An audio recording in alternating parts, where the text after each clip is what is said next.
जी के कीमती नाम में मैं आप सभी का अभिवादन करती हूँ और आज संडे सर्विस में जो इवेंशन मिनिस्ट्री की तरफ से है आप सबका स्वागत करती हूँ।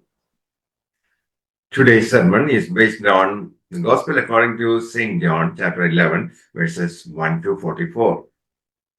और आज का जो सरमन है वो है यूहन्ना रचित सुसमाचार उसका 11 अध्याय उसका 1 से 44 वचन। And Lazarus, the one Jesus loved, was sick. और जो लाजर जो था जिसे परमेश्वर बहुत ही प्रेम करता था वो बीमार था। So Jesus had the power to heal him.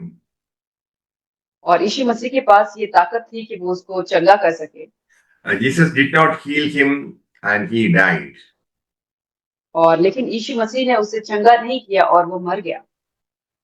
Jesus challenged with the normal concept of finality of death. और यीशु मसीह ने कहा कि ये जो मृत्यु जो है वही सब चीज का अंत नहीं है। Jesus could raise him from the dead. और यीशु मसीह उसे मृत्यु से जिला सकते थे। Jesus could reverse death to life. और यीशु मसीह जो है मृत्यु को फिर से उसको जीवन दे सकते हैं। So Jesus allowed suffering, illness, and even death to the glory of God. इसीलिए यीशु मसीह ने जो है ये जो बीमारी है ये जो सिकनेस है और ये जो परेशानियां हैं उन सबको आने दिया क्योंकि परमेश्वर की महिमा हो। Jesus said, I am the resurrection and the life. तो यीशु मसीह ने कहा मैं ही पुनरुत्थान हूँ और मैं ही जीवन हूँ। By raising Lazarus from the dead, Jesus proved he had full authority to command death and life. और यीशु मसीह ने लाजर को जीवित करके ये चीज साबित कर दिया कि उसके पास पूरी ये चीज ताकत है उसके पास मृत्यु के ऊपर भी और जीवन के ऊपर भी। By doing this miracle, Jesus showed the extent of his power. और इस चमत्कार को करके उसने अपनी जो ताकत की जो सीमा है उसको उसने दिखाया। In Adam, man dies for the consequence of sin. और आदम में जो है कि जब हम जो इंसान जो पाप करते थे उसका जो फल था उसकी वजह से वो मर गए।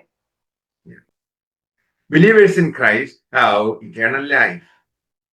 लेकिन जो यीशु मसीह में जो विश्वासी होते हैं उनके पास अनंत जीवन होता है। Believers die in Christ. और जो विश्वासी मसीह में मरते हैं। Jesus died for our sins. और यीशु मसीह हमारे पापों के लिए मरा। So we do not die for our sins. और इसलिए हम अपने पापों के लिए नहीं मरते। When you die, it is for the glory of God. हम मरते हैं तो हम परमेश्वर की महिमा के लिए मरते हैं। God's glory is resurrection. और उसका उसका जो महिमा है वो है पुनरुत्थान। Jesus cried out with a loud voice, Lazarus, come out.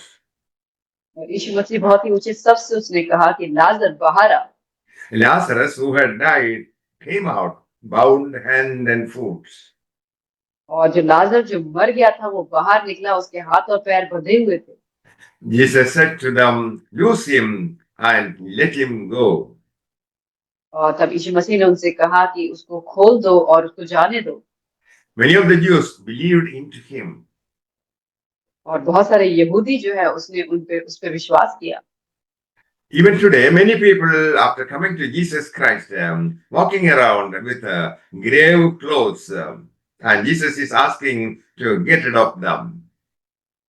और आज भी बहुत सारे ऐसे लोग हैं जो मसीह में आने के बाद भी जो जो मुर्दों के जो कपड़े होते हैं उनको लपेटे हुए घूमते हैं, लेकिन यीशु मसीह कहते हैं कि उन्हें आजाद करो।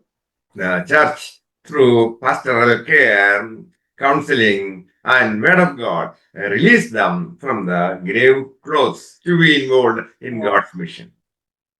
और जब चर्च में जब हम देखते हैं कि जो पास्टर्स होते हैं और जो काउंसलिंग करते हैं वो मदद करते हैं ताकि उस कपड़े को उनको हटा सके और परमेश्वर के योग्य उनका वो काम कर सके। Daniel chapter 12 verse 2.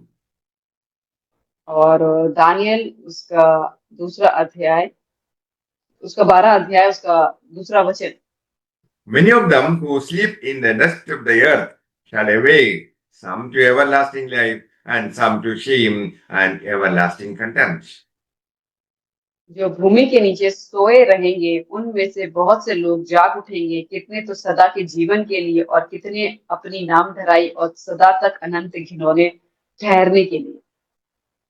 The first resurrection pertains to every believer who received life of Christ. और पहला जो पुनरुत्थान होगा वो उन विश्वासियों के लिए होगा जिन्होंने मसीह के जीवन को ग्रहण किया। The second resurrection will include all the wicked who had not accepted Christ. और दूसरा पुनरुत्थान होगा उन लोगों के लिए जिन्होंने प्रभु यीशु मसीह को ग्रहण नहीं किया। They live in eternal tormentation, which is the second death. और वो लोग बहुत ही अनंत पीड़ा में रहेंगे जिसको दूसरी मृत्यु कहते हैं। May the Lord bless you all with these words. Amen. परमेश्वर वचन के द्वारा आशीष करें। आमीन।